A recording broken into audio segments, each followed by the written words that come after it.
Growing up, my mom always told me, Brian, one day someone's gonna beat the snot out of you. She just loved to say that to me.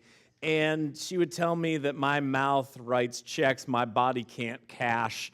And I'm here to tell you, my mom was wrong. And the reason she was wrong is because I was smart enough to always make friends with people that were bigger than me. And so we had a great arrangement. I would talk the smack, they would step in if somebody got upset about it, and they would make sure that I was protected. So essentially, like a bodyguard. Grow up, and I chill out a little bit. But I've got a friend. His name's Robbie, and he's a large man. He's the size of a UFC fighter. And one day, Robbie and I were working together, and the place we were working was hosting an event. And they were having an old wrestler by the name of Greg the Hammer Valentine show up. Now, if you have no idea who Greg the Hammer Valentine is, or have no idea what he looks like, fear not, there he is. Now, Greg the Hammer Valentine has arms that are the size of my legs. He could kill me in 2 seconds if he so desired. And Robbie, seeing Greg the Hammer Valentine sit at a table, calls me over and says, Brian, I'll give you $20 if you go arm wrestle him. And I'm like, $20? This is the easiest 3 seconds of my life. Absolutely. I am under no illusion that I can defeat Greg the Hammer Valentine in an arm wrestling contest. But I also realize it's going to be over instantaneously, and I'm $20 richer. So this is an easy call. So I make my way over to the table, and Greg's been sitting there and taking photos with people, signing autographs, and the lines died down. And as I make my way up to the table, I roll up my shirt and I flex a little bit. And then I go right up to his table and I put my arm on it. I'm like, I bet you can't beat me arm wrestling, Greg.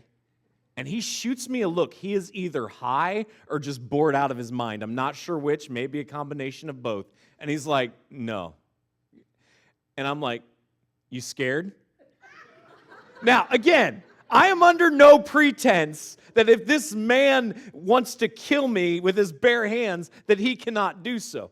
But I'm just playing percentages. At worst, if he attacks me, it's a local news story. At best, we can leverage this statewide. And so I'm thinking through all of this, and I'm like, yeah, you're scared, Greg. You're scared that I'm going to beat you. And then the promoter who's there with Greg the Hammer Valentine gets in on the action. He's like, yeah, Greg, go ahead. You'll destroy this guy. Arm wrestle him. And I'm like, yeah, Greg, listen to this guy. Unless you're scared. And he just shoots me a look, and he's like, no. And then I am who I am. So I'm like, Greg's scared. And Robbie's like looking at me like you're about to die, but he's got a smile on his face. And Greg finally shoots me a half smile. He's like, listen, I ain't scared. He said, the thing is, I've done this too long. There's too many variables that are outside of my control. And I got to thinking about that. And that's life. Life, we find ourselves in environments all the time that we cannot control. And what we're going to do over the course of the next few weeks is we're going to look at the book of Daniel. And the theme we're going to see over and over and over again in the book of Daniel is that there are things that happen that are outside of our control.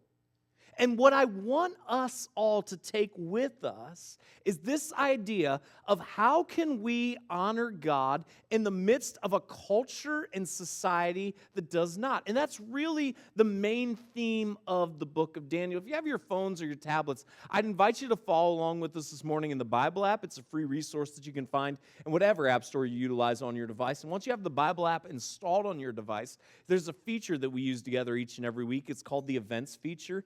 Either in neighbor locations or right in Lakeside, Algoma will pop up, and you can follow along with us that way. If you have a traditional Bible with you this morning, we're going to be, as I said, looking at the Old Testament book of Daniel. We're going to start in chapter 1, verse 1 in just a moment. If you're joining us via the stream this morning, thanks so much for joining us. My name is Brian. I'm part of the team here at Lakeside. The verses will be available for you on the screen below. But before we dive into Daniel chapter 1, I just want to talk about what we're calling the soul in society, our look at a portion of the book of Daniel. And we try to summarize it this way. Sometimes doing the right thing costs you. Sometimes evil wins. Sometimes the things we think turn out to be wrong. Sometimes the people we're close to betray us. Sometimes we lose everything. Sometimes we get an opportunity we never dreamed we'd get. Sometimes people change. Sometimes God doesn't seem fair. In the Soul and Society, as we explore the book of Daniel, we're going to focus on how to live our lives under situations and circumstances that we face, and principles that we need to develop to make sure that even in a culture, in a society that has no desire to please and honor God, that our lives can still be pleasing and honoring to God. So with that being said, we're going to jump in now. Daniel chapter 1, beginning in verse 1, we read these words.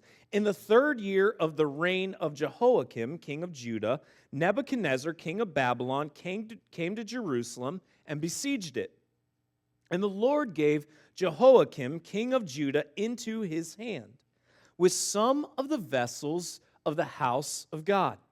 Now, Daniel wastes no time getting into the action. And I want you to think, as you think about this scene that unfolds for us in the first sentences of the book of Daniel, I want you to think through the implications of this. That Daniel, in his home region, it is ransacked, it is destroyed. It is destroyed by King Nebuchadnezzar. King Nebuchadnezzar goes into not only the city and destroys everything, but he goes into the temple where it was built so people could worship and have communion with God. And the armies go in there and they raid vessels that were utilized in worship, and they take them out of the temple to God, and they would place them in a temple where pagan gods were worshiped. Now think through this. And then recognize what Daniel has just established for us in the opening sentences of his book, and something that we need to keep at the forefront of our minds at all times. And God gave. None of what Daniel has just described, and nothing that will unfold over the course of the rest of our look at the book of Daniel, and nothing that unfolds in our society, and nothing that happens in our lives happens outside of the control of God. God is in control. And the first sentences of Daniel establish that fact. In the midst of Daniel describing Judah being overthrown by an evil king, in the midst of Daniel describing vessels that were used to worship God that were now being abused in a temple to demon gods, God allowed all of it. And God will allow everything that we see unfold in the book of Daniel. And I recognize that may ruin your faith for some of you. But the principle is this, that God is in control.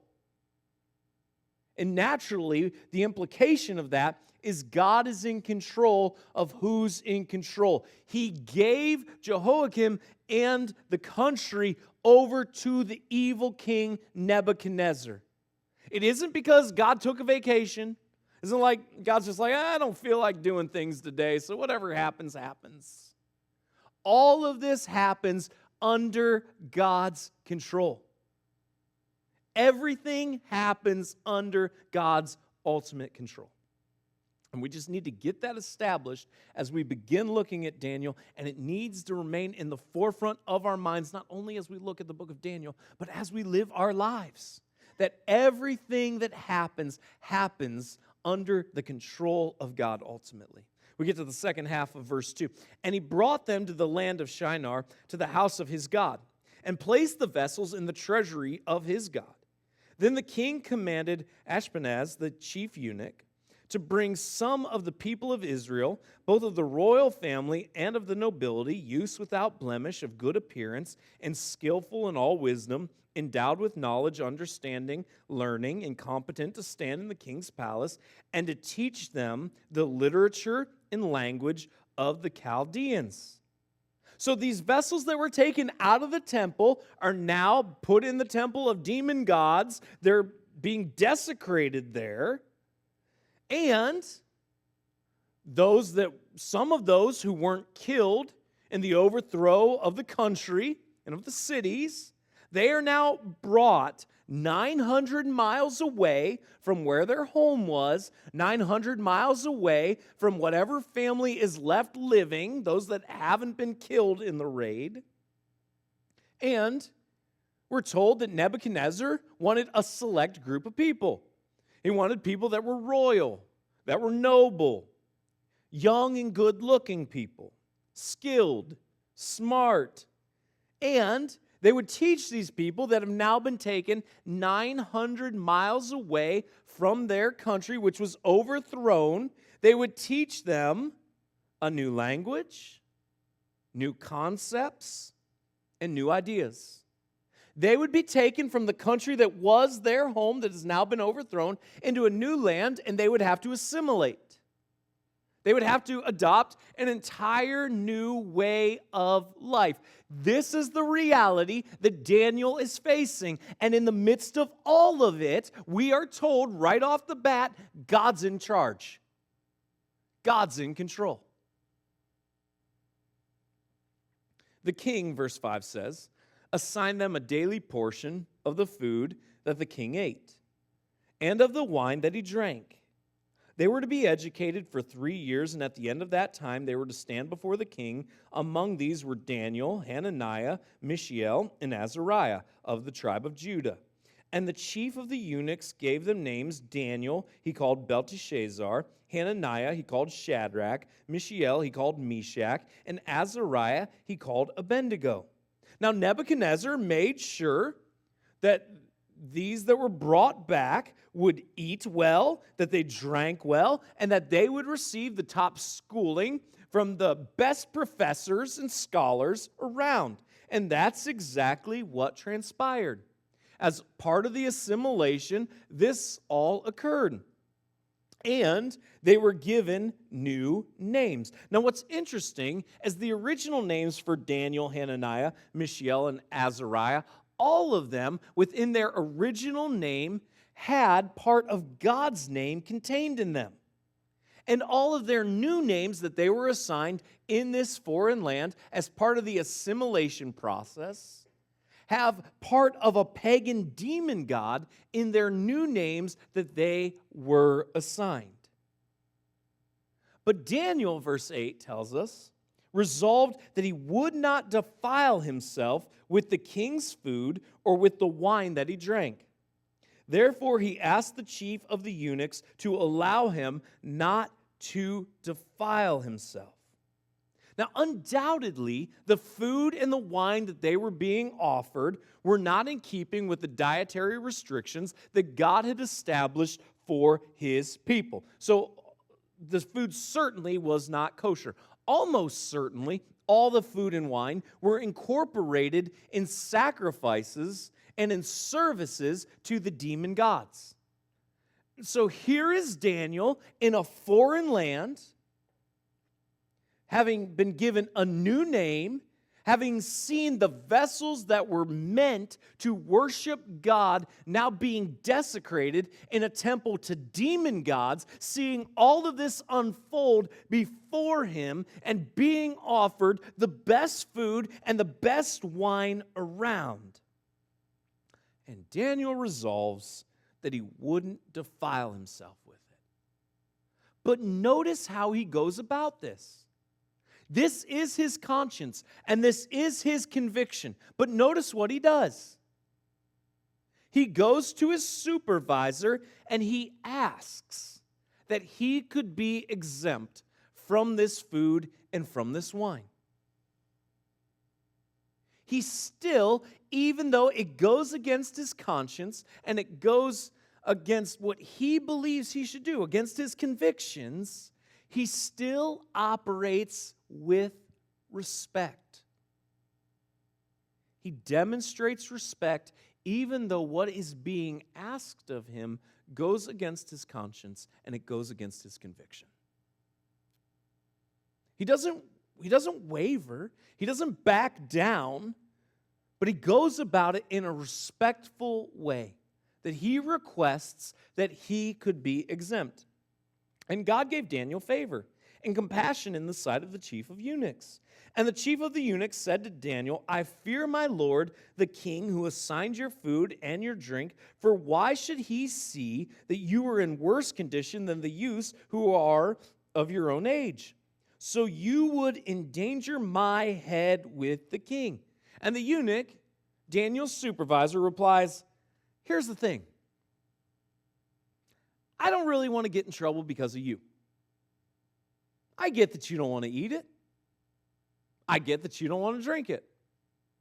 But the problem is, if I don't feed you the food that I've been instructed to feed you, and if I don't give you the wine that I've been instructed to let you drink, then that ultimately doesn't come back on you. Ultimately, that comes back on me. And when King Nebuchadnezzar, who's a bloodthirsty fella, finds out that you haven't been given the food that I've been told to give you, and you haven't been given the wine that I've been instructed to give you, it's not you that's going to deal with those consequences ultimately. And it's not that I'm worried about being fired. I'll be killed. So you're going to need to eat the food, and you're going to need to drink the wine. Then Daniel, verse 11 tells us, said to the steward whom the chief of the eunuchs had assigned over Daniel, Hananiah, Mishael, and Azariah, test your servants for 10 days. Let us be given vegetables to eat and water to drink. Then let our appearance and the appearance of the youths who eat the king's food be observed by you, and deal with your servants according to what you see. And notice what Daniel does. This is a lost art in our society. He offers a counter. He doesn't just say, oh, they rejected my request, so I'm just going to quit and go away. And I guess this is just the way that it has to be. And he doesn't rise up to the level of becoming a warrior and just losing his mind and saying, this is going to be my cause, and I'm going to yell at anybody who I can yell at and let them all know. And we've lost this nuance in many ways in our society. That when people are given an answer they don't want to hear, they either just walk away and quit, or the other extreme is they just decide that this is going to be their cause and they're going to be a warrior. And what Daniel does is something a little different. He offers a counter. So earlier this last week, our family was in Green Bay, and I just wasn't feeling as close to God as I wanted to be feeling that day. And so I decided there is a way that I know it just gives me a preview of heaven every single time, and it just reminds me of God's goodness. And so we pulled into Crumble Cookie because it is just a preview to heaven. And I don't know if there's going to be Crumble Cookie in heaven. I kind of doubt it, but I trust God enough to know that He's going to have something even better if there aren't Crumble Cookies in heaven. But it is just a little bite that brings me just a taste of what heaven's going to be like every day. And so we pulled in and we got up to the little loudspeaker where you place your order. And I placed the order. And there was one cookie that I was really excited that they had on their menu. And sure enough, the person working's like, I'm sorry, sir. We're out of that cookie. And it's going to be a while before we have any more. And so I just responded, what's a while? Are we talking like 5 minutes or 45 minutes? And as I ask my question, I look over and my wife is sliding down in her chair. She's now looking out the passenger window, refusing to make eye contact with me or anybody even associated with Crumble. And she is now, I literally see into her mind the thought of I'm going to walk out of this car and walk across the street and my husband can pick me up over there. But she stayed in, probably because our children were with us. And I just hear a pause on the other end, and the person that was working was like, I don't really know how long it's going to take. And I said, okay, what about this? Would I be able to place the order now and then come back in a while and pick it up? And she said, I don't think you can really do that. I'm like, well, I know you can order in advance on the app. And she said, yeah, but that's on the app. And I said, yeah, but I'm here. And she said, hold on for a second. My wife's grip on the door was just really, really hard at that moment. And she said, we'll get something figured out. And I said, thank you so much. And I pulled up, and Brooke is looking dead out her passenger window, like not at all going to have even the opportunity to make eye contact with anybody, because she does not want to be in the Equinox having this conversation with anybody. And I pay for the cookies, and they hand us the box of cookies, and I'm saying, what about and before I can even get the rest of the question out of my mind, the person working said, just so you know, we were able to make it work for you. And all 4 of the flavors that you wanted are in that box. And it was in that moment that I was just like, that's what righteous living gives you, all right? Now, here's the deal. Here's the deal. I could have just quit as soon as they said, it's going to be a long wait. Or I could have been a jerk about it, and I could have lost my mind, and I could have cut a rant on somebody who's probably working for close to minimum wage and has absolutely nothing to do with how many cookies are made or anything like that. They're just working there that day. And that's the extreme that our society oftentimes goes to. We either just quit, or we're looking for a fight when things don't go our way. And as people that love and follow Jesus, I think there's a principle for us to learn here and how Daniel approaches this. He doesn't waver on his conviction. He doesn't try to reason away with his conscience. But what he says is, I'm going to offer a counter. And so he tells his supervisor, give us 10 days. Put us to the test for 10 days and just see what happens. Let the results speak for themselves. So we listened to them, verse 14 tells us, in this matter, and tested them for 10 days. And at the end of 10 days, it was seen that they were better in appearance and fatter in flesh than all the youths who ate the king's food. So the steward took away their food and the wine that they were to drink and gave them vegetables. Way to ruin it for everyone, Daniel. But after 10 days of eating vegetables and drinking no wine, they appeared better than all the others. Now, some people have read this and thought, yes, you know what? Let's create the Daniel diet. Which is a really stupid idea, because if you read the text, notice that they also appeared fatter than everybody else. Now, I've never met anybody that says, hey, you know what?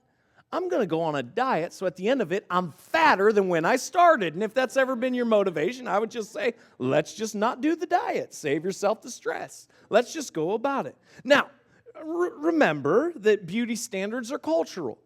Beauty standards are cultural. And especially in those societies, it was the poor people that were thin, oftentimes because they didn't have much food to eat. And so being larger was a sign of prestige. It was a sign of wealth. But here, after 10 days of not eating the king's food and eating the vegetables and drinking no wine, they appeared better and fatter. Now, whether they appeared fatter because of bloating that some vegetables cause, and they do, or because of God supernaturally providing for them as they honored him, we don't exactly know, but I believe we have a pretty good context clue in verse 17. As for these 4 youths, God gave them learning and skill in all literature and wisdom, and Daniel had understanding in all visions and dreams. At the end of the time, when the king had commanded that they should be brought in, the chief of the eunuchs brought them in before Nebuchadnezzar, and the king spoke with them, and among all of them, none was found like Daniel, Hananiah, Mishael, and Azariah. Therefore, they stood before the king. God supernaturally gives them wisdom, and Daniel the ability to interpret visions and dreams. And think about this: 900 miles away from their home. What would have taken 4 months to journey in that day and age into an evil kingdom that took vessels that were made to worship God and placed them into a temple of demon gods that would desecrate those vessels. People that were given new names and names that took their original, which paid homage to God, and instead given new names which were directly linked to demon gods.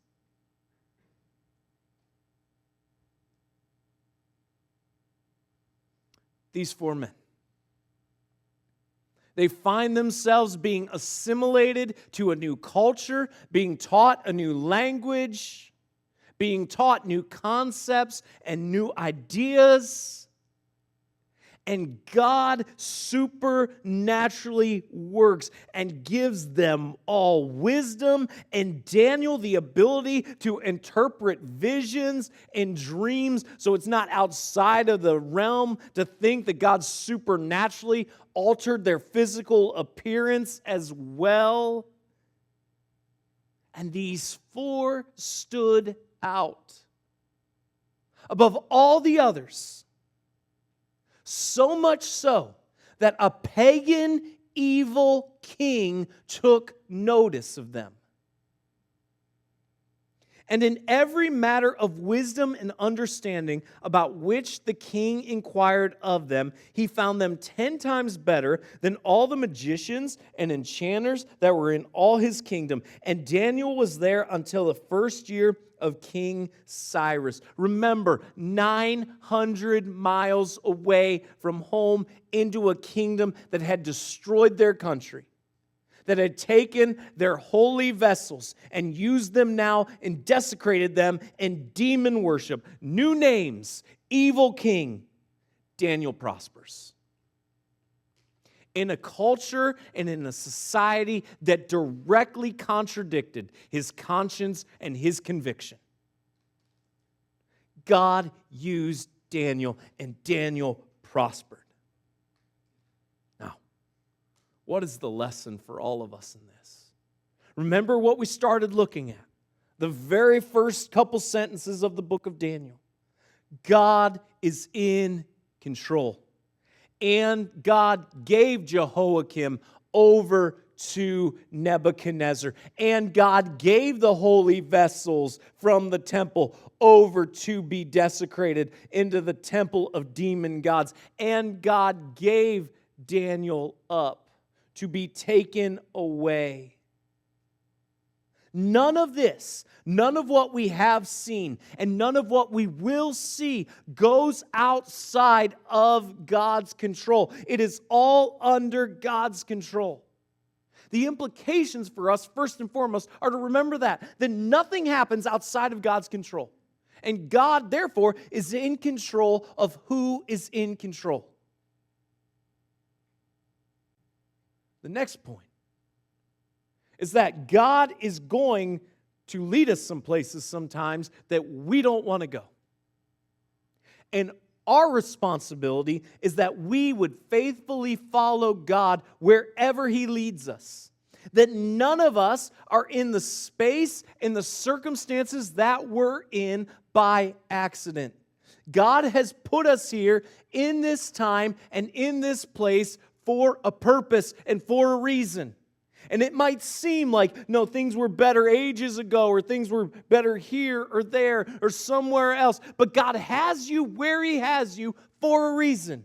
And He is in control. And if you ultimately believe He's in control, then even if you don't like your circumstances, and even if you don't like your situation, you can take promise in the fact that God is still working.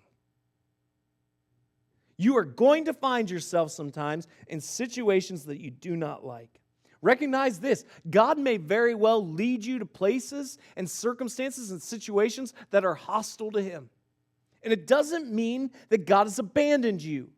It doesn't mean that God doesn't care about you or God doesn't love you. Throughout all of this, throughout everything that Daniel has already encountered and throughout everything he will encounter, God is in control. Throughout everything that you have encountered and everything that you will encounter in your life, God is still in control. He is still on the throne. And when we start to focus on our situation, we start to focus on our circumstances, we easily lose sight of that fact. And subtly, what happens is we start to wonder, God, are you on vacation? God, do you not see me suffering? Do you not care about my circumstances? Do you not see what's happening?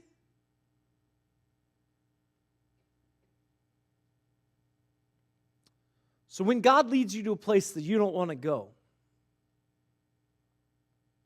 in a culture that you don't agree with, that goes against your convictions and your conscience, how do you respond?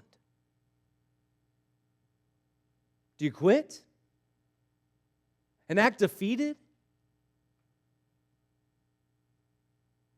Are you argumentative? Quick to protest? Or do you faithfully follow Him wherever He leads? And the reality for all of us who love and follow Jesus is this: that God's going to lead us to some places and circumstances and situations that we're not eager to go and we don't like and we want to change. But God is the one who is in control. He is the one who is on the throne. And He is sovereign, even when our circumstances are less than ideal. And we look at a culture and at a society that has no desire to honor God, and as people that love and follow Jesus, that is our core desire. And so I would encourage you, take heart.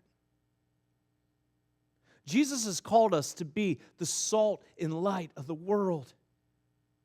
And the darker it gets, the brighter the light shines.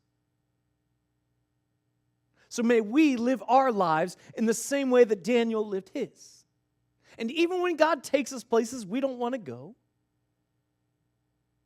in a culture that is not at all worried about honoring God, may we be resolved to follow our conscience and our convictions, to treat those with whom we disagree with respect,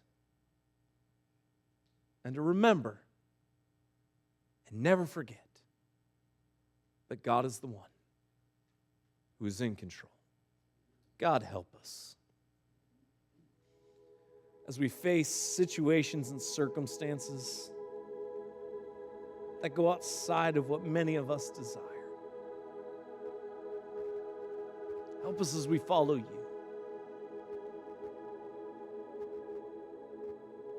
I pray, God, for the person who's barely hanging on today. And I pray that your Spirit would just remind them that you're in control.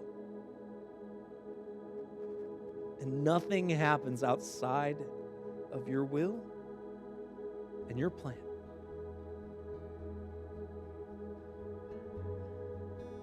God, as we strive to honor you with our lives in a society that doesn't care, May we be quick to model love, to be reminded of what you've called us to. And may we model the approach of Daniel, where we don't forsake our conviction and our conscience. Help us stand firm, maintaining respect with those with whom we disagree, and being reminded in all things that you are sovereign.